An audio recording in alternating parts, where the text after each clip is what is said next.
तेलुगु अभिनेता अल्लू अर्जुन को पुलिस पचारिला 4टी प्रश्न। आसंतु जानिबा एहार सर्विसेस खबर विषय।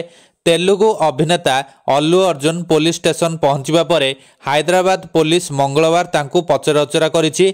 पुलिस अल्लू अर्जुन को किछि प्रश्न पचारछि। आपण जानते कि प्रीमियर को आसीबा पई पुलिस रो अनुमति नथिला बोली। द्वितीय प्रश्नटी होछि पुलिस रो अनुमति न मिलिबा सत्वे एही योजना तथा अभिनेता स्वतंत्र स्क्रीनिंग रे जोग देबा पई जारी रखिबाकू किए आह्वान देइतिला। तृतीय प्रश्न बाहर होइतिबा दला चकड़ा संपर्क रे आपणको केही पुलिस अधिकारी सूचना देइथिले कि। चतुर्थ प्रश्नटी होछि आपण महिला मृत्यु विषय केबे जानिले। उल्लेखयोग्य हैदराबाद रो संध्या थिएटर रे दला चकड़ा रे जणे महिला मृत्यु घटिथिबा बेले तांकर नाबालक पुओ गुरुतर होई एबे बी हॉस्पिटल रे चिकित्साधीन अछंती। एही मामला रे पुलिस डिसेंबर 13 तारिख रे अल्लू अर्जुन को गिरफ्त करथिला।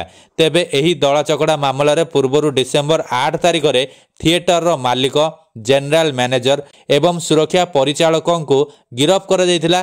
पीड़ितांकर स्वामी सोमवार एनडीटीवी सह कथा होई कहिसंती जे डिसेंबर 4 रे घटिथिबा घटना पई से अल्लू अर्जुन को दायी करंती नाही एवं तांको विरोध रे दाखल होइतिबा पुलिस मामला प्रत्याहार करने से प्रस्तुत अछंती। तेबे दला चकड़ा रे आहत होई हॉस्पिटल रे चिकित्साजित हेउतिबा बालक भास्कर को अभिनेता उत्तम धरन रो चिकित्सा जोगाई दैछंती। तांको मां को मृत्यु विषय ए पर्यंत तांको कुआ जाई नाही।